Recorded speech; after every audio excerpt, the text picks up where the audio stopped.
அன்புள்ள நபிகள் நாயகம் அவர்களுடைய 1500வது பிறந்த நாள் விழா, அந்த நிகழ்ச்சியோடு இணைத்து பல்வேறு கோரிக்கைகளை எடுத்து வைக்கக்கூடிய விழாவாக இந்த விழாவை நடத்தி கொண்டிருக்கக்கூடிய நம்முடைய மதிப்பிற்குரிய முன்னாள் அமைச்சர், திராவிட முன்னேற்ற கழகத்தினுடைய இலக்கிய அணியினுடைய தலைவராக பொறுப்பேற்றிருக்கக்கூடிய மதிப்பிற்குரிய திரு அன்புராஜ் அவர்களே, இந்த நிகழ்ச்சியில பங்கேற்று சிறப்பித்துக் கொண்டிருக்கக்கூடிய மாண்புமிகு அமைச்சர் சேகர்பாபு அவர்களே, மாண்புமிகு நாசர் அவர்களே, சட்டமன்ற உறுப்பினர்கள் திரு அப்துல் வஹாப் அவர்களே, முன்னாள் அமைச்சர் செஞ்சி மஸ்தான் அவர்களே, விடுதலை சிறுத்தை கட்சியை சார்ந்த திரு ஷா நவாஸ் அவர்களே, திரு ஹசன் மௌலானா அவர்களே, திரு அப்துல் சமத் அவர்களே, இந்திய யூனியன் முஸ்லீம் லீக் கட்சியினுடைய அகில இந்திய தலைவர் தகைசால் தமிழர்,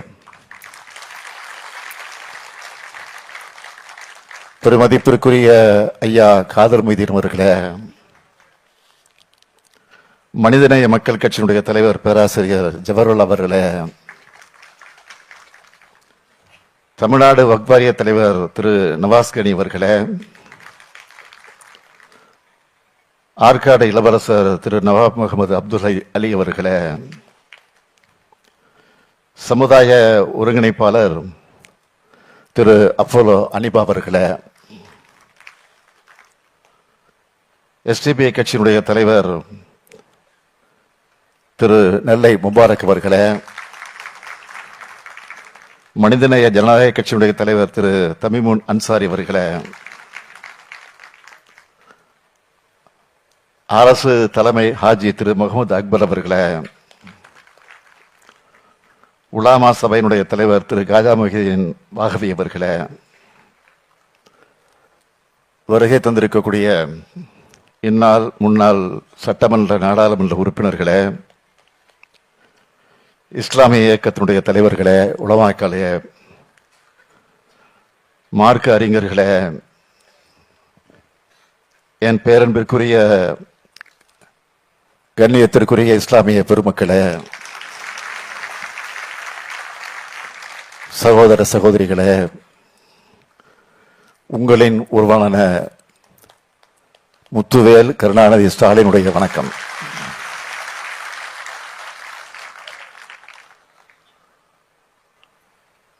மனிதகுலத்தின் மேன்மைக்கான அற்புண்புகளை வலியுறுத்திய நபிகள் நாயகத்தின் 1500வது பிறந்த நாள் விழாவில் பங்கெடுத்து உங்க எல்லோரையும் சந்திப்பதில் மிகுந்த மகிழ்ச்சி அடைகிறேன், பெருமைப்படுகிறேன். மதம் என்பதை நிறுவனமாக பார்க்காம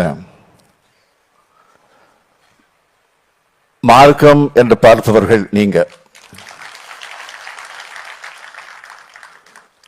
அந்த மார்க்கம் அன்பு மார்க்கமாக இருக்கணும் என்பதைத்தான்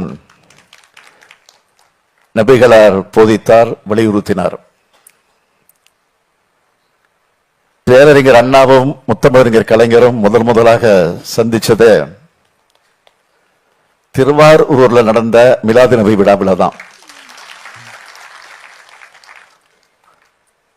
அதன் பிறகு அவங்களுக்கு இடையிலே உருவான அன்புதான் இன்றைய தமிழ்நாட்டின் வளர்ச்சிக்கான அடித்தளம். இன்னைக்கு இந்த மேடையில் தகைசால் தமிழர் பேராசிரியர் ஐயா காதர் மொய்தீன் அவர்கள் அமர்ந்திருக்கிறார். இதே மேடையிலே பேராசிரியர் ஜவஹர்லால் அமர்ந்திருக்கிறார். தமிமுன் அன்சாரியும் அமர்ந்திருக்கிறார். நெல்லை முபாரக் அவர்களும், இப்படி பலரும் ஒன்று கூடியிருக்கீங்க. இந்த ஒற்றுமை என்னாலும் நீடிக்கணும்னு நான் விரும்புகிறேன்.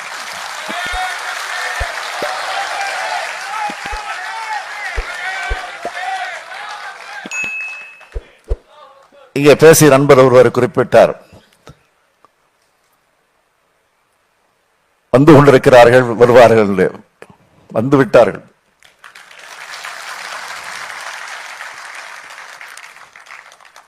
ஒற்றுமைதான் கொள்கைகளில் வெற்றி பெறுவதற்கான முதல் படி. பழமைவாத அடக்குமுறைகளை எதிர்த்து ஏழைகள் மீது கருணை பொழிந்து பணக்காரர்களும் இருக்கும் பணம் மற்றவர்களுக்கும் தர வேண்டியது, உனது நடத்தை மற்றவர்களுக்கு முன்னுதாரணமாக இருக்கணும்னு வலியுறுத்தியவர் நம்முடைய நபிகளார் அவர்கள். சமத்துவத்தை வலியுறுத்திய சிந்தனையாளர் அவர். வரலாற்றில் சிலர்தான் ஒட்டுமொத்த மனித சமுதாயத்துக்கு மேலேயும் தாக்கத்தை ஏற்படுத்தக்கூடிய ஆற்றலை, அந்த வாய்ப்பை பெற்றவர்கள். அப்படிப்பட்டவர்தான் நபிகள் பெருமானவர்கள். அதனால்தான் தந்தை பெரியார், பேரறிஞர் அண்ணா, முத்தமிழறிஞர் கலைஞர் ஆகியோர் நபிகள் சொன்ன சமத்துவத்தை, அன்பை புகழ்ந்தாங்க. முத்தமிழறிஞர் கலைஞர் அவர்கள் நபிகள் பெருமானாரின் வாழ்வை 3 வரிகளில் எப்படி எடுத்துச் சொன்னார் என்றால், நபிகள் நாயகம் அவர்கள் அன்பை, அமைதியை போதித்தார், அறத்தை வலியுறுத்தினார்,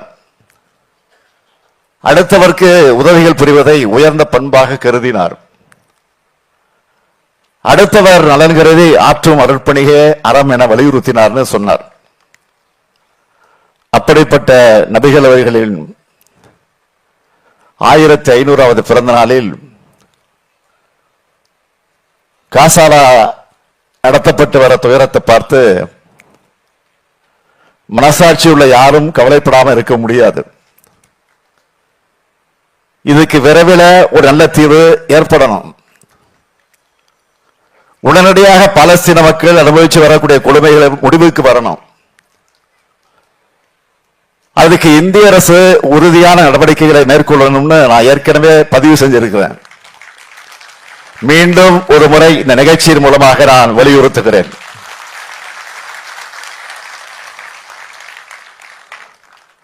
முத்தமிழறிஞர் தலைவர் கலைஞர் அவர்கள் தான் 1969 மிலாது நபிக்கு அரசு விடுமுறையை அறிவித்தார். அதை 2001 அதிமுக ரத்து செஞ்சதும், மறுபடியும் 2006 கழக ஆட்சியில விடுமுறை வழங்கினதும் உங்க எல்லாருக்கும் தெரியும். அது மட்டுமல்ல, ஏன் நாங்க எப்போதும் உங்களின் ஒருவன் சொல்றோம். உங்களின் கோரிக்கையை ஆட்சியின் போது ஒவ்வொரு முறையும் பார்த்து பார்த்து செய்து கொடுத்தோம். அவற்றில் சிலரை மட்டும் நான் நினைவுபடுத்த விரும்புகிறேன். பிற்படுத்தப்பட்ட இடஒதுக்கீட்டில் இஸ்லாமியர்களுக்கு 3.5 விழுக்காடு உள் ஒதுக்கீடு. உருது பேசும் முஸ்லிம்களை பிற்படுத்தப்பட்டியல்ல சேர்த்தது. சிறுபான்மையினர் நல வாரியம் தொடக்கம். வக்பாரிய சொத்துக்களை பராமரிக்க மானியம். தமிழ்நாடு சிறுபான்மையினர் பொருளாதார மேம்பாட்டுக் கழகம் தொடக்கம். உருது அகாடமி தொடக்கம். காகித மணிமண்டலத்தினுடைய கட்டிட நிதி ஒதுக்கீடு என இஸ்லாமிய மக்களுடைய நலனுக்காக திராவிட முன்னேற்ற கழக அரசு செஞ்ச திட்டங்களை எல்லாம் பட்டியலிட தொடங்கினா பல மணி நேரம் ஆகும். இதோட தொடர்ச்சியாகத்தான் நம்ம திராவிட மாடல் ஆட்சியில சென்னை வானவர் அருகே கட்டப்பட இருக்கக்கூடிய ஹஜ் இல்லம் உள்ளிட்ட ஏராளமான திட்டங்களை முன்னெடுப்புகளை செஞ்சுட்டு இருக்கோம். இப்பவும் இந்த மேடையில் பல்வேறு கோரிக்கைகள் வைக்கப்பட்டது. SDPI தலைவர் சகோதரர் நெல்லை முபாரக் அவர்கள் நபிகள் நாயகம் அவர்களை பற்றி பாடத்திட்டத்தில் சேர்க்க வேண்டும் என கோரிக்கை வைத்தார். ஏற்கனவே அந்த பெருந்தகை அவர்களை பற்றி தமிழ்நாட்டு பாடநூலில் சேர்க்கப்பட்டிருக்கிறது என்பதை நான் மகிழ்ச்சியோடு தெரிவித்துக் கொள்கிறேன். மற்றதுக்கும் கோரிக்கைகள் எல்லாம் பரிசீலிச்சு பரிசு வழங்க வேண்டும் என்று சொன்னீங்க. நிச்சயமாக பரிசீலிக்கப்படும், உறுதியாக பரிசீலிக்கப்படும். நியாயமான கோரிக்கை நிச்சயமாக நிறைவேற்றி தருவோம். அது மட்டுமல்ல, இஸ்லாமியர்களுக்கு ஒரு இடர் வருதுன்னா, உங்களுக்கு துணை நிற்கிற முதல் அரசியல் இயக்கம் திராவிட முன்னேற்ற கழகம் தான்.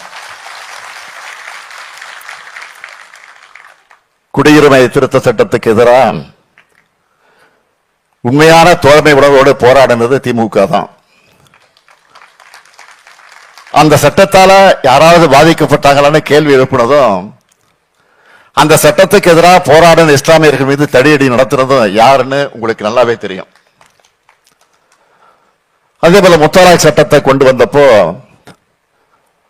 அதிமுக எப்படி இரட்டை வேடம் போட்டுச்சுன்னு எல்லாருக்கும் தெரியும். அதனாலதான் நம்ம அன்வராஜா அவர்கள் போன்றவர்கள் துரோகத்தின் கூடாரமாக இருக்கிற கட்சிகளை புறக்கணிச்சு திராவிட முன்னேற்ற கழகத்தில் இணைந்திருக்கிறாங்க. வந்த உடனே செஞ்சு அடிச்சுட்டாரு. இப்போ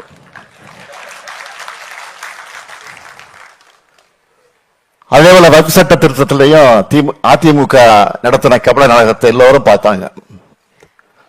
ஆனா திமுக உள்ளிட்ட இயக்கங்கள் நடத்தின சட்ட போராட்டத்துல தான் இன்னைக்கு ஒன்றிய பாஜக அரசு கொண்டு வந்த முக்கிய திருத்தங்களுக்கு உச்ச நீதிமன்றத்தில் தடை வாங்கி இருக்கிறோம். பாஜக செய்து வரக்கூடிய மலிவான சர்வாதிகார எதேச்சைய அரசியலுக்கு துணை போகக்கூடிய துரோகத்தால ஈடுபட்டுள்ளவர்களை புறக்கணிக்கணும். நபிகள் நாயகத்தினுடைய 1500வது பிறந்த நாளை கொண்டாடும் இந்த விழா மேடையில் நின்று நான் இஸ்லாமிய மக்களுக்கு ஒரு உறுதியை தரேன். இஸ்லாமிய மக்கள் உரிமைகளை பாதுகாக்கிற, அதை பெற்று தரக்கூடிய இயக்கமா திராவிட முன்னேற்ற கழகம் உங்க கூடவே உங்களில் ஒருவராக எப்போதும் இருக்கும். நபிகளார் வலியுறுத்தின அன்பும் உலகெங்கும் அனைத்து உள்ளங்களில் பரவணும். போர்களற்ற, வன்முறைகளற்ற, வெறுப்புகளற்ற, ஆதிக்கமற்ற உலகமா நாம் வாழும் உலகம் மாறணும். நபிகள் சொன்ன பொன்மொழிகளை வாழ்வியல் நடைமுறைகளா மக்கள் கடைபிடிக்கணும். எங்கும் அமைதியும் நல்லிணக்கமும் உண்டாகணும் என்று சொல்லி உங்களிடமிருந்து விடைபெறுகிறேன். நன்றி, வணக்கம்.